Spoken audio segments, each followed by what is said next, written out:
ভারতের সাথে কোনো দাসত্ব চুক্তি হবে না, গোলামি চুক্তি হবে না, নতজানু পররাষ্ট্রনীতি হবে না। তাদের সাথে হবে বন্ধুত্ব এবং সমানে সমান। তারা যদি কিছু নিতে চায় আমাদেরকে দিতে হবে। যে ভারত কখনো এই বাংলাদেশের বন্ধু হতে পারে না, শুধুমাত্র সুবিধা নেওয়ার জন্য তারা যে কোনো সময় যে কোনো কিছু বলতে পারে। বর্ডারের মানুষগুলো যখন বিএনপি ক্ষমতায় ছিল, খালেদা জিয়া ক্ষমতায় ছিল, তাদের যে গর্জন এবং আমাদের বিডিআরের যে গর্জন, ওই বিএসএফ রীতিমতো ভয় পেয়ে যেত।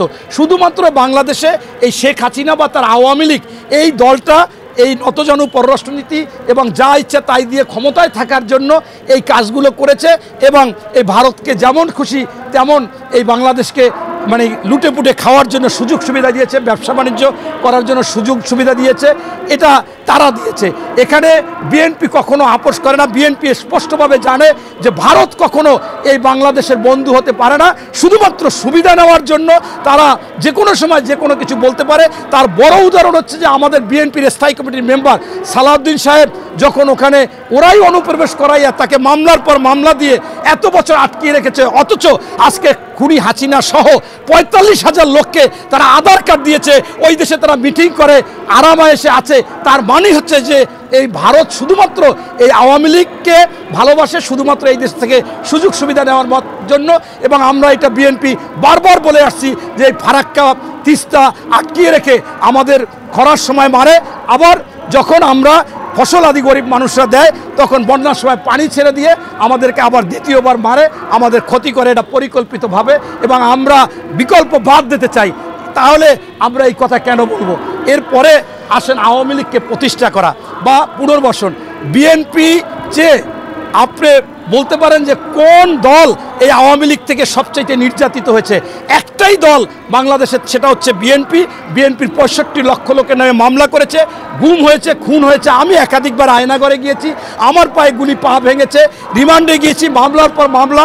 আমরা একটা সময় এই ছাত্র জনতা যখন আন্দোলন করেছে, ৬৫ লক্ষ লোকের নামে মামলা, বিচার শুরু হয়ে গিয়েছিল, আমাদের পিঠ দেয়ালে ঠেকে গিয়েছিল। বাধ্য হয়ে ওদের মধ্যে ঢুকে আমাদের পরিবারের লোকজন নিয়ে, এমনকি স্ত্রী সন্তানদেরকে নিয়ে ওই আন্দোলনে ছিলাম।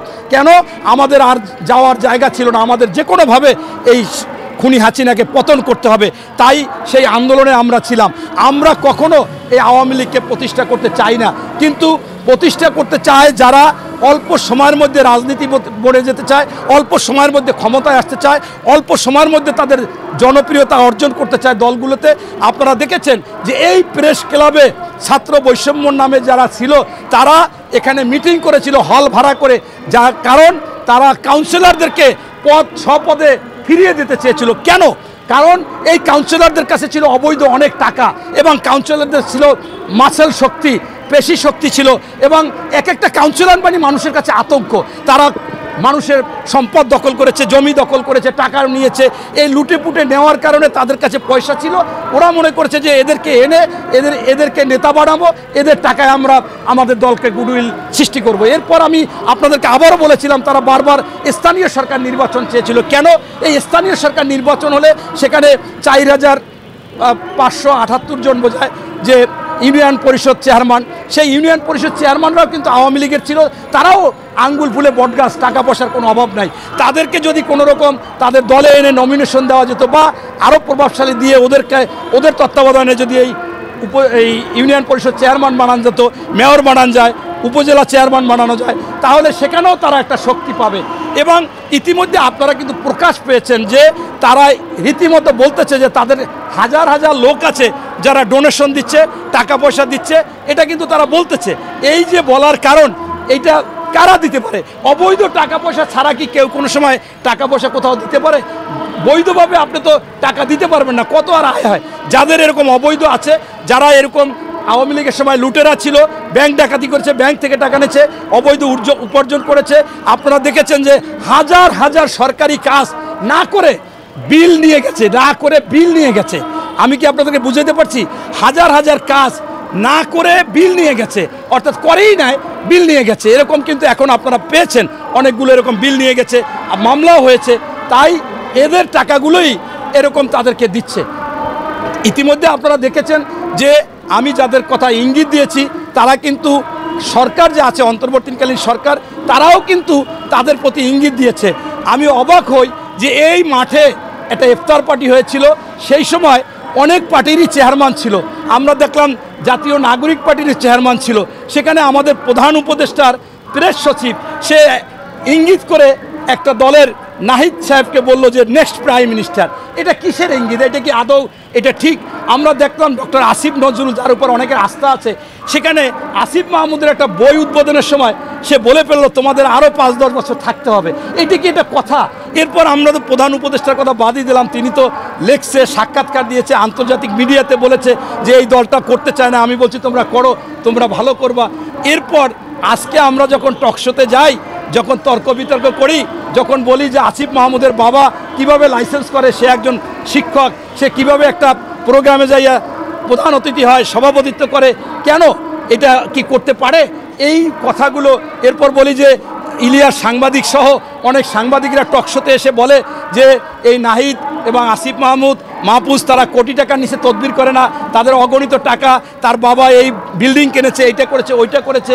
এইটা বলার পরে তারা বলে যে দেখেন এই সব কথা ধরা যাবে না, এরা তো একটু বয়সে ছোট, এটা একটু আপনাদের মাইনাস করতে হবে। তখন আমি বললাম যে ভাই আপনি আপনার সুবিধার সময় বলবেন, ওদেরই লোক, আমি নাম বললাম না, টকশোতে বলতেছে। আমি বললাম যে আপনারা আবার তারাই বলে যে 16 বছরে শহীদ হয়েছে, 16 বছরে ভোটার হবে, 21 বছরে মন্ত্রী হবে। ভাই ওরাই তো আন্দোলন করেছিল যে চাকরিতে বয়সসীমা 35 বছর করতে হবে। তো 35 বছর করার পরে তারপর আস্তে আস্তে তাদের অভিজ্ঞতা হবে, সেখান থেকে যদি সে বিসিএস দিয়ে প্রথমে ম্যাজিস্ট্রেট হয় অ্যাডমিন ক্যাডারে, তারপর সে টিওনো হবে, ডিসি হবে, যুগ্ম সচিব হবে, এরকমই তো হবে। কিন্তু সেই ক্ষেত্রে 35 বছর চায়, আর এখন মন্ত্রী হওয়ার জন্য 21 বছর চায়। এটাই প্রমাণ হয় যে 5 বছরের 6 বছরের শিশুরাও কিন্তু শহীদ হয়েছে। শহীদ হলে এদের তো ভোটার করে রাষ্ট্র পরিচালনা সম্ভব না।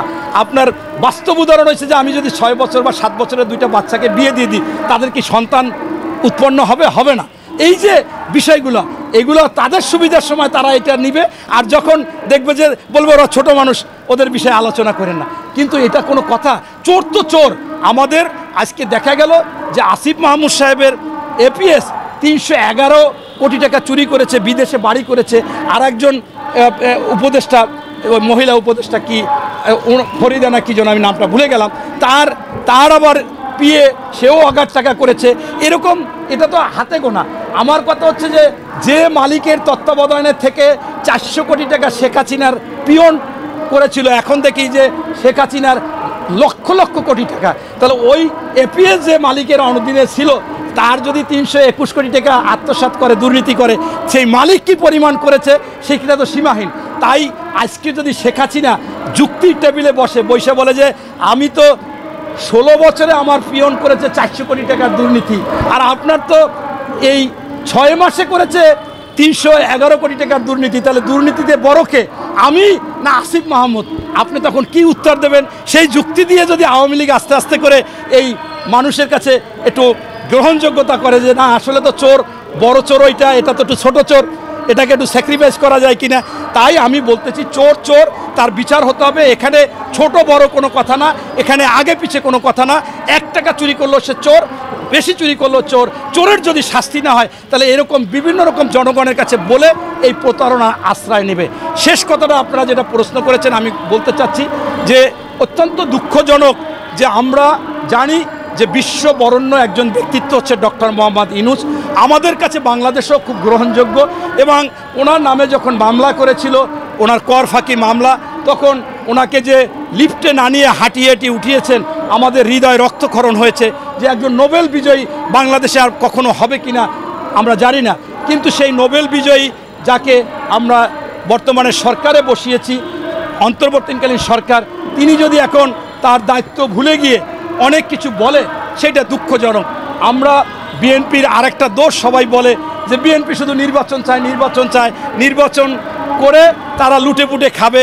আরে ভাই, লুটে পুটে যে খাবে সেইটার জন্য আপনি এই নির্বাচন হবে না। কোনো দিন বিএনপি লুটে পুটে খাবে না। বিএনপির ভারপ্রাপ্ত চেয়ারম্যান মহোদয় তারেক রহমান আপনার সন্ত্রাস, চাঁদাবাজ, দখলবাজ, সিন্ডিকেটের বিরুদ্ধে যুদ্ধ ঘোষণা করেছে। ইতিমধ্যে সে 3000 লোককে বহিষ্কার করেছে। এই সরকারকে বারবার বলছে যে আপনি এই যারা সিন্ডিকেট, দুর্নীতিবাজ, দখলবাজ, চাঁদাবাজ, এদের বিরুদ্ধে আপনি অ্যাকশন নেন। কারণ তারেক রহমান তো অ্যাকশন নিতে পারবে না, সে তো কাউকে গ্রেপ্তার করতে পারবে না, গ্রেপ্তার করতে হবে এই সরকারের, কিন্তু এই সরকার কিন্তু করতেছে না। আমার কাছে মনে হচ্ছে এটাও একটা ষড়যন্ত্র বিএনপিকে নিচু করে রাখার।